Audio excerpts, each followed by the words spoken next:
এই পরোটাটা দেখতে আকর্ষণীয় আর তেমনি তৈরি করা সহজ। আসসালামু আলাইকুম সবাইকে। আজকে আপনাদেরকে আমি তৈরি করে দেখাবো লাচ্চা পরোটা। আর এই পরোটাটা তৈরি করা খুবই সহজ। চলুন দেখে নিই রেসিপিটি। প্রথমে এখানে নিয়েছি 2 কাপ পরিমাণে ময়দা। ময়দার পরিবর্তে এখানে আপনারা আটা দিয়ে এই পরোটাটা তৈরি করতে পারেন।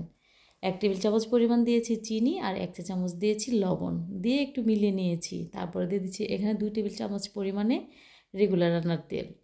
তেলটা দিয়ে ময়দার সাথে খুব ভালো করে মাখিয়ে নিতে হবে। এমনভাবে মাখিয়ে নিতে হবে যেন ময়দার সাথে তেলটা খুব ভালোভাবে মিশে যায়। আর ভালোভাবে মিশে যাওয়ার জন্য আমরা এভাবে করে চেক করে নিচ্ছি। যখন এরকম দলা বেঁধে যাবে আর হালকা চাপ দিলে ছুটে যাবে, তাহলে বুঝতে হবে যে ভালো মতো মিশেছে। তারপর নর্মাল পানি দিয়ে এই ডোটা তৈরি করে নিচ্ছি। এই ডো নরমও হবে না, আবার ড্রাইও হবে না। একদম সফট একটা ডো তৈরি করে নিয়েছি। তারপর রেস্টে রেখে দেবো 10 মিনিটের জন্য। এই ফাঁকে এখানে আমি একটি গুলা তৈরি করে নিচ্ছি। নিয়ে নিচ্ছি 2 টেবিল চামচ পরিমাণ কর্নফ্লাওয়ার, 4 টেবিল চামচ পরিমাণ এখানে দিয়ে দিচ্ছি রেগুলার রান্নার তেল। দিয়ে খুব ভালো করে মিক্স করে নিতে হবে। তো খুব ভালো করে মিক্স করে নেওয়া আমার হয়ে গেছে। তো এরই মাঝে 10 মিনিট পর ফিরে এলাম। তো খামিটাকে অনেকটা নরম এবং সফট হয়ে গেছে। আর এই খামিটা আমি আরেকটু মথে নিয়েছিলাম। তারপর মথে নিয়ে পছন্দ মতো লেচি কেটে নিয়েছি। 2 কাপ ময়দা দিয়ে এখানে আমি 8টি পরোটা তৈরি করে নিয়েছি। তো আমি আমার সাইজ মতো লেচি কেটে নিচ্ছি। তারপরে যতটা পাতলা করা হয় রুটিটা তৈরি করে নিচ্ছি। যতটা বড় করে রুটিটা তৈরি করা যায় ঠিক ততটা বড় করে এই রুটিটা আমি তৈরি করে নিচ্ছি।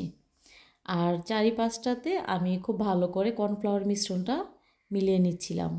আর যখন ভালো করে মিলিয়ে নেওয়া হয়ে যাবে ওই পর্যায়ে আমি এখানে পরোটা কীভাবে কেটে নিচ্ছি আশা করছি আপনারা দেখেই বুঝতে পারছেন। রেসিপি ভালো লাগলে শেয়ার করার অনুরোধ রইল। আপনি যদি আমার ইউটিউব চ্যানেল থেকে দেখে থাকেন তাহলে সাবস্ক্রাইব করে নেবেন। আর আপনি আমার ফেসবুক পেজ অথবা টিকটক আইডি থেকে দেখে থাকেন তাহলে লাইক ফলো করবেন পরবর্তী ভিডিওটি সবার আগে দেখার জন্য।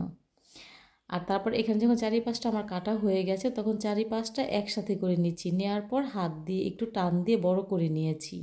লাচ্চা পরোটাটা এভাবে তৈরি করা খুবই সহজ। আশা করছি আপনারা দেখে বুঝতে পারছেন।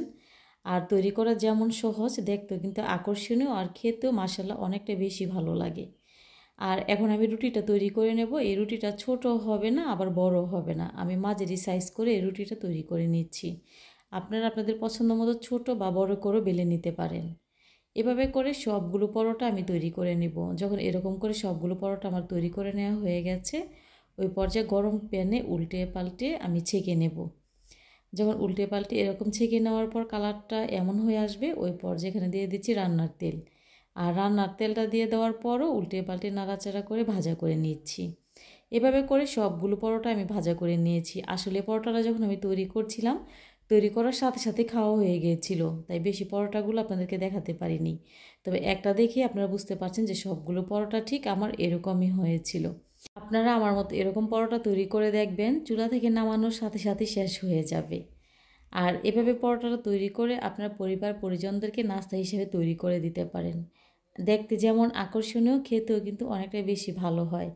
আর পরোটাটা দেখতে মাশাআল্লাহ আপনারা দেখে বুঝতে পারছেন যে দেখতে ঠিক কতটা সুন্দর হয়েছে। তো এভাবে পরোটা তৈরি করা খুবই সহজ। আশা করছি আপনার ভালো লেগেছে। আর আপনারা ট্রাই করে আমাকে কমেন্ট করে জানাতে পারেন খেতে ঠিক কেমন হয়েছিল। আশা করছি আপনার ভালো লাগবে।